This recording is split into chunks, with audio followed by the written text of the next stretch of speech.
Friends, welcome to Raghava games Adda. ఈరోజు badminton కోర్ట్ని ఏ విధంగా mark చేసుకోవాలి అనే దాని గురించి మీకు ఈరోజు సవివరంగా తెలియజేస్తాను. ఎందుకు ఈ బ్యాడ్మింటన్ కోర్ట్ని ఎంచుకున్నాను అంటేను, చలికాలం అంటుంటేనే పిల్లలందరికీ కూడా ఉత్సాహంగా ఆడే ఆట ఈ బ్యాడ్మింటన్. అలాగే మరి ఈ బ్యాడ్మింటన్లో ఎంతోమంది మన రాష్ట్రం నుంచి, మన దేశం నుంచి ప్రాతినిధ్యం వహించి ఎన్నో మెడల్స్ని సాధించడం జరిగింది.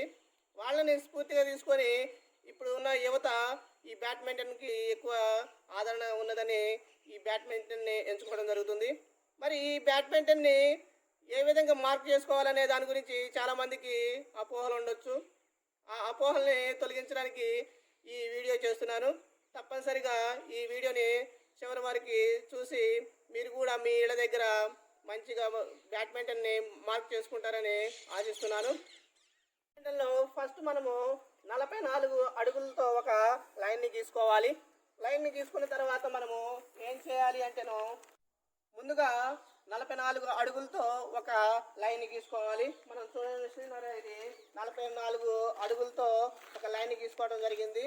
అలాగే 44 అడుగులతో లైన్ గీసుకున్న తర్వాత మనం మధ్యలో 3 మీటర్ల దగ్గర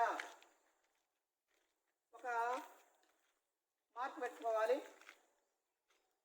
3 మీటర్ల దగ్గర ఒక మార్క్ పెట్టుకోవాలి.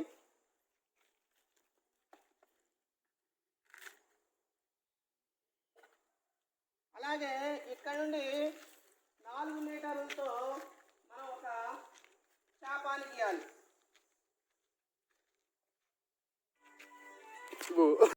ఈ చాపాన్ని మనము కట్ చేయాలి. చూడండి, ఇక్కడ మనము గీసుకున్న చాపాన్ని 5 మీటర్లతో కట్ చేయడం జరుగుతుంది. ఇక్కడ మనము మార్క్ చేసుకోవాలి. ఇప్పుడు ఏం చేయాలంటేను, ఫస్ట్ దగ్గర నుండి ఈ మార్క్ని కలిసే విధంగా మనకి ఈ వెడల్పు అనేది 20 అడుగులు కాబట్టి 20 అడుగులకి మనం మార్క్ చేసుకోవడం ఉంటుంది.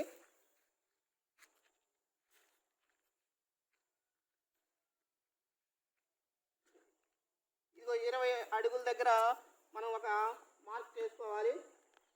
అంటే ఇక్కడ ఈ మార్క్ దగ్గర నుండి ఆ లైన్ వరకు మనం ఈ లైన్ని కలపాలి. చూసారా, ఈ విధంగా మనము ఈ లైన్ని కలపాలి.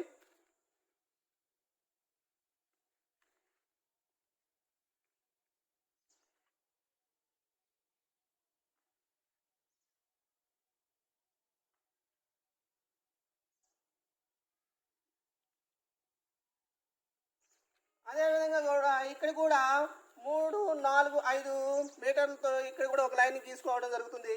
ఇక్కడ మార్క్ చేస్తాం కాబట్టి ఇక్కడ నుండి మనము ఇటు 3 మీటర్లతో ఒక మార్క్ చేసుకోవాలి. అలాగే 4 మీటర్లతో అదే ప్లేస్ నుంచి మనము ఒక ఈ వైపు కూడా ఒక 4 మీటర్లతో ఒక చాపాన్ని గీయాలి.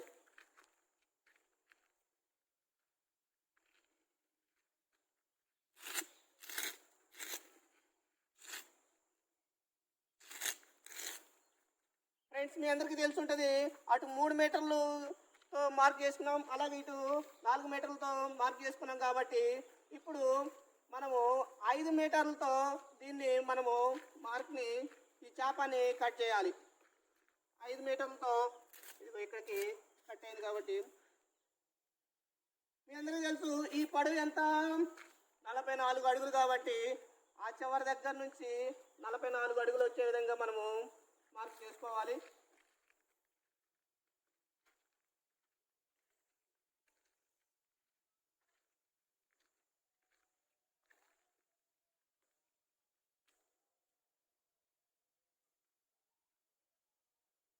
ఇది కూడా 44 అడుగులు. ఇంకొకటి మనం ముఖ్యంగా గుర్తుంచుకోవాల్సింది, మనం మధ్యలో పెట్టిన ఆ మార్క్ని కరెక్ట్గా టచ్ అవుతుందా లేదా అనేది చూసుకోవాలి. ఒకసారి చూడండి, తీసుకురానా.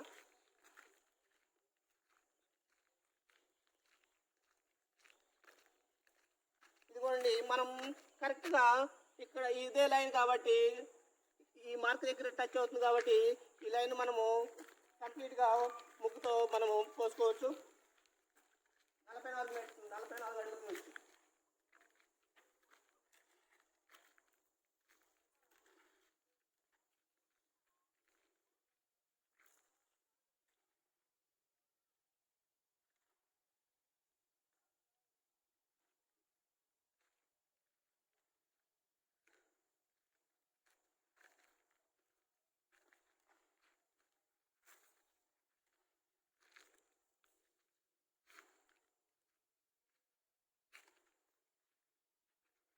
చూడండి ఫ్రెండ్స్, ఇప్పుడు 3 వైపులు అయిపోయింది. లాస్ట్ది కూడా మనము తీసుకున్నాం. మరి మీకు ఇప్పుడు ఒక ఐడియా వచ్చే ఉంటుంది, ఈ మార్క్ దగ్గర నుండి ఈ మార్క్ దగ్గరికి ఎంత ఉండాలి అంటేను 20 అడుగులు. చూడండి ఒకసారి 20 అడుగులు ఉన్నదో లేదో మనం చూద్దాం.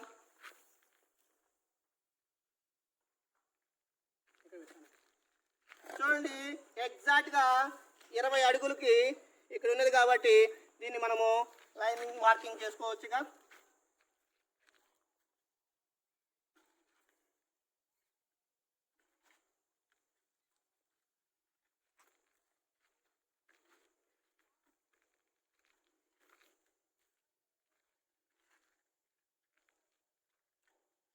ఇది మనకి తెలిసిన అవుట్లైన్ మ్యాపు. తర్వాత మనం దీన్ని ఏం చేయాలంటేను దీనికి సైడ్ బాక్సులు ఉంటాయి కాబట్టి అవి కూడా గీసుకుందాం. చూడండి, ఫస్ట్ ఆఫ్ ఆల్ మనము ఈ కోట్ని 2 అర్ధ భాగాలుగా చేసుకోవాలి కాబట్టి ఈ పొడవు 44 అడుగులు కాబట్టి ఫస్ట్ మనము 22 అడుగుల దగ్గర ఒక మార్క్ చేసుకుందాం.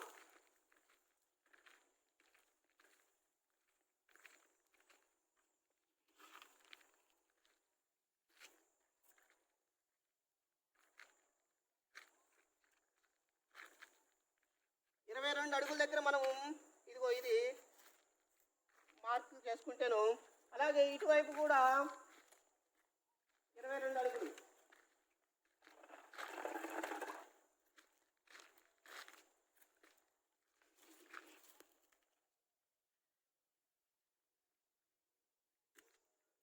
ఇప్పుడు మనం ఏం చేయాలంటేను ఇక్కడ నుంచి సర్వీస్ చేసే బాక్స్ ఉంటుంది కదా, ఈ సర్వీస్ చేసే బాక్స్ మనకి 6.6 అడుగులు అంటే 6.5 అడుగులు.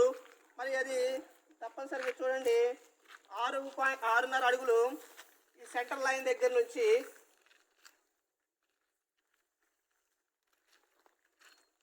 ఇది సర్వీస్ లైన్.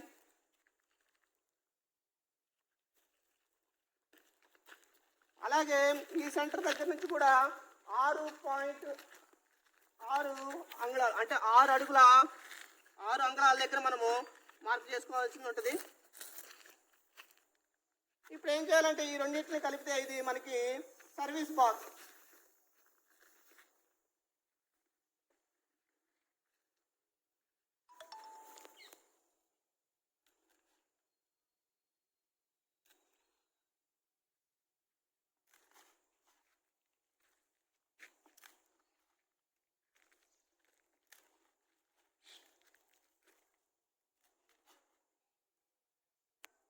ఒకవైపు మనము సర్వీస్ బాక్స్ తీసుకున్నాం కాబట్టి ఈ వైపు కూడా అంటే సెంటర్ దగ్గర నుండి ఇప్పుడు మీరు అందరూ చెప్పొచ్చు, ఈ సెంటర్ దగ్గర నుండి 6.5 అడుగులతో మనము ఇప్పుడు ఈ సర్వీస్ బాక్స్ని మనం తీసుకోవడం జరుగుతుంది. అలాగే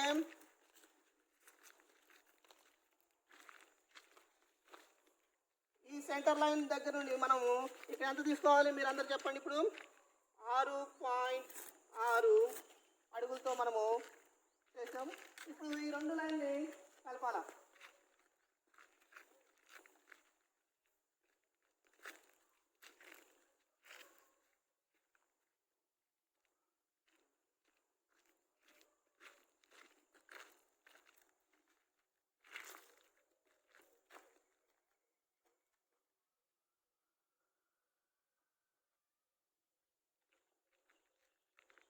అలాగే ఫ్రెండ్స్, మనము ఇంకొకటి ఇక్కడ ఈ కోట్ని 2 భాగాలు చేసుకోవాలి.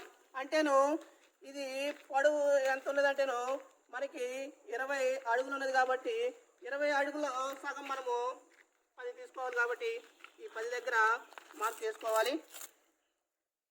అలాగే చివరిగా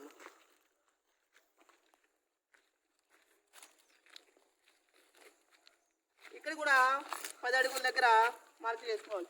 ఇప్పుడు ఈ రెండింటిని కూడా మనము కలపాలి.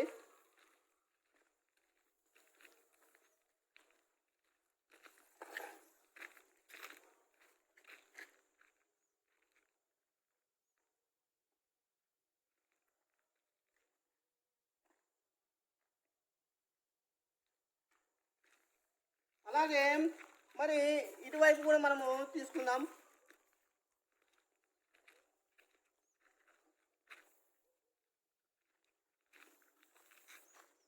చూశారు కదా, ఇక్కడ కూడా 10 అడుగులకి మనము ఒక మార్క్ చేసుకుంటాము.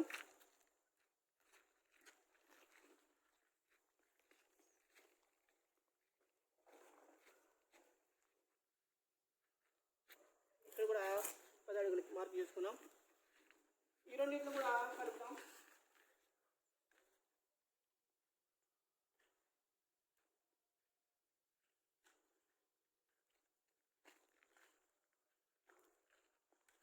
ఫ్రెండ్స్, మీరు ఇప్పుడు చూసుంటారు, ఒక కోర్ట్ని 2 భాగాలుగా చేసినాం. మరి దీనికి సైడ్ బాక్స్ అలాగే బ్యాక్ బాక్స్ కూడా ఉంటుంది. కాబట్టి ఇప్పుడు మనము బ్యాక్ బాక్స్ చూద్దాం. బ్యాక్ అంటేను ఈ చివరి లైన్ దగ్గర నుండి 2.5 అడుగులతో మనము ఒక మార్క్ తీసుకోవాలి. ఒకసారి చూడండి, ఇది 2.5 అంటే 2.6 దగ్గర మనం మార్క్ ఒకటి తీసుకోవాలి.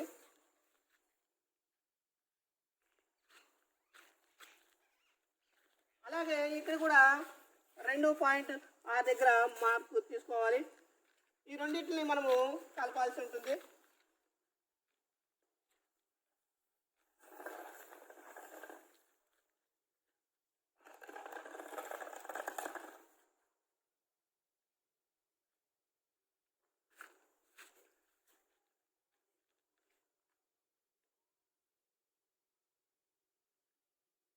అలాగే ఈ చివరి కూడా రెండో వైపు కూడా మనము బ్యాక్ బాక్స్ తీసుకుందాం.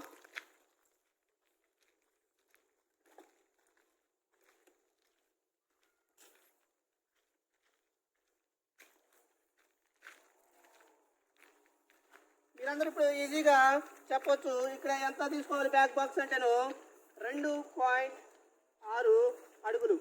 ఇదిగో 2 ఇక్కడ 6 తీసుకుంటే సరిపోతుంది.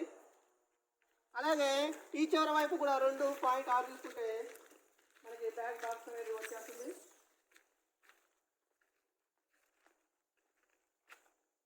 ఇప్పుడు ఈ రెండింటిని మనము కలిపితే ఈ వైపు కూడా బ్యాక్ బాక్స్ అనేది వస్తుంది.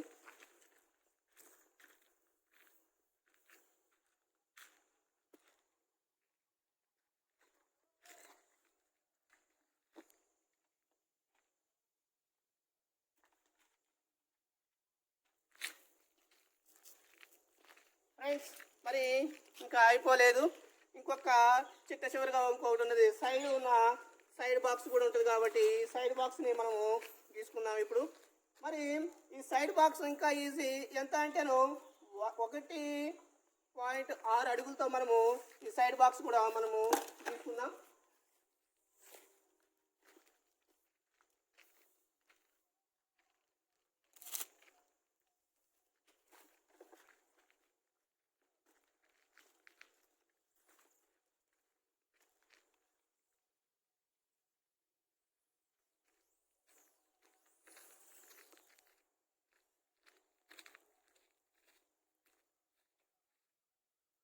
ఇక్కడ మార్క్ ఇక్కడ పెట్టాము. ఇది సైడ్ బాక్స్. ఈ 2 మార్కులు మనము కలిపితే సరిపోతుంది.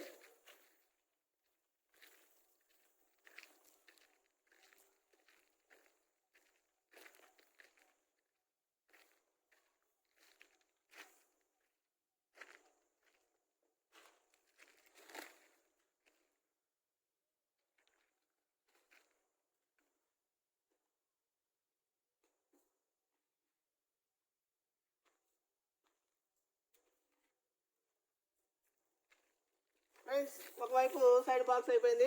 ఈ చివరు కూడా గీసుకుంటే ఇక మనకి ఈ షటిల్ కోర్ట్ అనేది మెజర్మెంట్ అనేది అయిపోతుంది. కాబట్టి ఇంకా ఎంతో టైం పట్టదు. మీ అందరికీ కూడా చాలా ఈజీగా అర్థమవుతుందని నేను అనుకుంటున్నాను.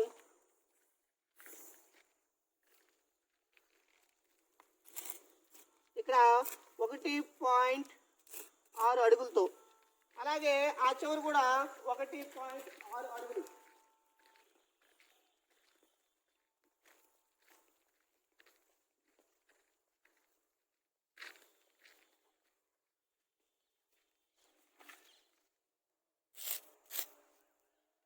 ఫ్రెండ్స్, ఈ 2 మార్కులను మనము కలిపితే కనుక మనకి ఈ షటిల్ కోర్టు కంప్లీట్ అవుతుంది.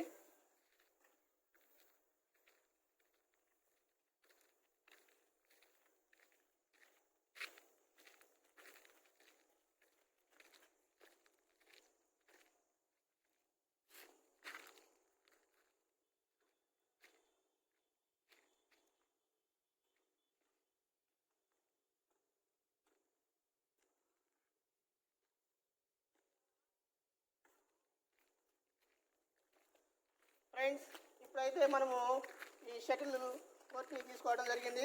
మరి ఈ షటిల్ కోర్ట్ తీసుకున్న తర్వాత మనం ఇక్కడ సెంటర్ లైన్ పెట్టినాం కాబట్టి ఇక్కడ ఒక పోలు, అటువైపు ఒక పోల్ పెట్టేసి నెట్ని 5.1 అడుగుల ఎత్తులో మనం కట్టుకొని మనము ఇక షటిల్ ఆడటానికి రెడీగా ఉన్నది. మరి ఫ్రెండ్స్, మీరు ఇప్పుడు దాకా చూశారు కాబట్టి ఏమన్నా సందేహాలు ఉన్నా కానీ ఈ వీడియోతో నివృత్తి అవుతుంది అని నేను కోరుకుంటున్నాను.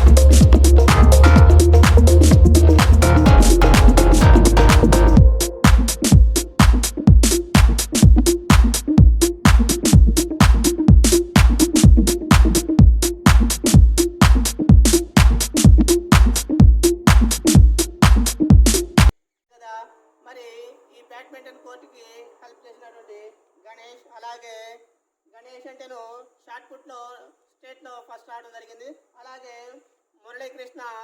ఫ్రెండ్స్, మరి ఇప్పుడు దాకా మనము షటిల్ కోర్టు ఏ విధంగా గీసుకోవాలనే దాని గురించి మనం పూర్తిగా తెలుసుకున్నాం. మరి ఎవరైతే ఈ షటిల్ కోర్టు గీసుకోవాలనుకుంటారో మన ఛానల్ రాఘవ గేమ్స్ అడ్డాలోకి వెళ్ళి షటిల్ బ్యాడ్మింటన్ గురించి మనము పూర్తిగా మెజర్మెంట్ తెలుసుకోవచ్చని మీ ఫ్రెండ్స్కి కూడా తెలియజేయండి. అలాగే మన ఛానల్ని సబ్స్క్రైబ్ చేయండి, అలాగే బెల్ గంటని మోగించండి.